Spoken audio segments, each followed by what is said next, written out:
Kıymetli arkadaşlar, merhabalar. Şimdi videolarda bazen birleştirme parfümü kullanıyorum.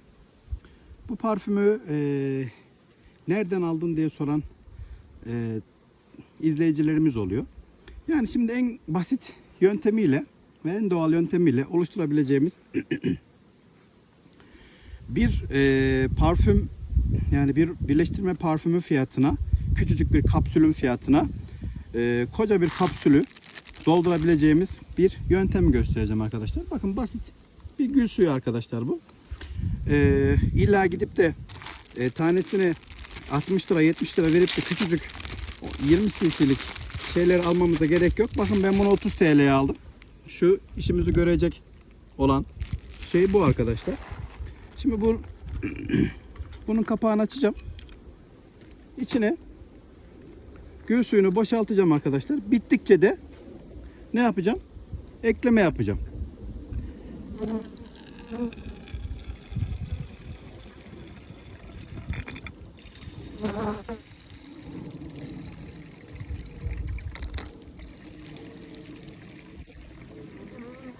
Evet, aralığımdaki canavarlar geldi arkadaşlar. Şu an görüyorsunuz. Burada ne yapıyorum diye şu an. Bu şey yeterli. Şimdi bunu geri kapatıyorum. Eğer fıs fıs düzeyini beğenmezsem içine bir miktar da su ekleyeceğim. Şu an off kısmında. Evet, şu an geldi, bakın arkadaşlar. Şu an şeyin, bak, bu kadar. En güzel, en doğal arı birleştirme yöntemi bu arkadaşlar. Arı birleştirme parfümü. Yani 25 liraya en az bir sezon gidebilecek ham maddesini aldım arkadaşlar. Hadi yarım sezon gitsin. 30 TL'ye de bunu aldım. Alın size birleştirme parfümü. Boşu boşuna 70 lira vermeye gerek yok. İçinde bana hep soruyorlardı, içeriğinde ne var, nasıl birleştiriyoruz. Yani önemli olan arının bu kokuyla birbirine alışması.